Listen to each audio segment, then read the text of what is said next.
happening, boys and girls? So as requested by a subscriber, I'm doing a review for my Razer Lycosa mirror keyboard.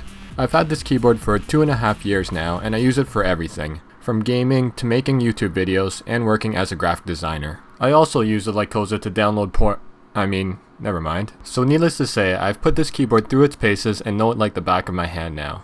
In general, I am very happy I got this keyboard, but before I talk about the many things I liked about the Lycosa, I'll start with what I didn't like, which is a much smaller list, and will leave with a good note with the pros of this keyboard. So the first con of this keyboard is that, as you can see, it's really reflective and glossy, which leads to a very visible buildup of dust and fingerprints. Before shooting my Lycosa, I had to give it a very thorough cleaning, or else it would have looked like complete garbage in video, with all the dust and prints all over it. Another thing I don't like, and it has been said on the Razer forums that this is fixed with the newer batches, is the sticking keys. What I mean by this is that a bunch of the Lycosas had a problem where when you press one key, it randomly starts repeating itself until you press another key to stop it. But once it's stopped, that key no longer functions until you unplug and plug your keyboard back in.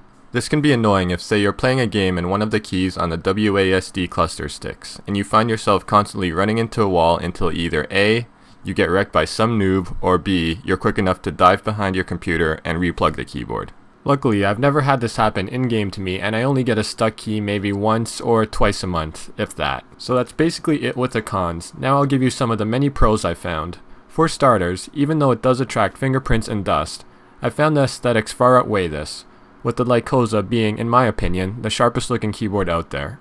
It's really low profile with its thin body and short laptop style keys, and with its blue backlighting on and the extremely shiny mirror-like finish, it looks very flashy. But at the same time, those who want a more subdued minimalist look can simply turn off the backlight and remove the wrist rest to create a more desk-saving stealth appearance. Another big pro is the sheer functionality of the Lycosa.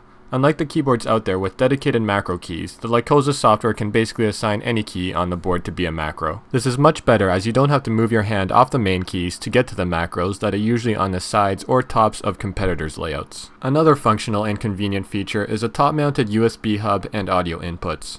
I don't use these myself as I plug directly into the front of my computer, but I can see this being a plus for those who don't have easily accessible USB and audio jacks. Another feature I find really useful are the media keys. It's all controlled by a simple touchpad on the corner and allows you to change songs and adjust volume without having to have your media player in focus. This is really good for those who turn off their monitor and let their computer run as a media player. You don't have to turn back on your monitor to change songs. A last pro I want to leave off with is that even though the Lycosa was made for gaming, it's also really effective as just a simple keyboard to type on. As already mentioned, it has short, laptop-style keys with backlighting. The backlighting is good for late nights of gaming or work. The short keys work well for me as I find I can type easier and faster, because there's less distance I have to press down, and the rebound of the key back up after being pressed is really quick. Some people find mechanical keyboards the ultimate for typing, and they might be right, but for a membrane keyboard, I think the Lycosa is definitely one of the best typers keyboards. So I hope you guys enjoyed my review of the Razer Lycosa mirror keyboard. This is my first full review and I tried keeping everything as succinct and to the point as possible. Please let me know in the comments how I did. And if you liked this video, please rate, comment, and subscribe to my channel to help me out. Till next time YouTube, peace!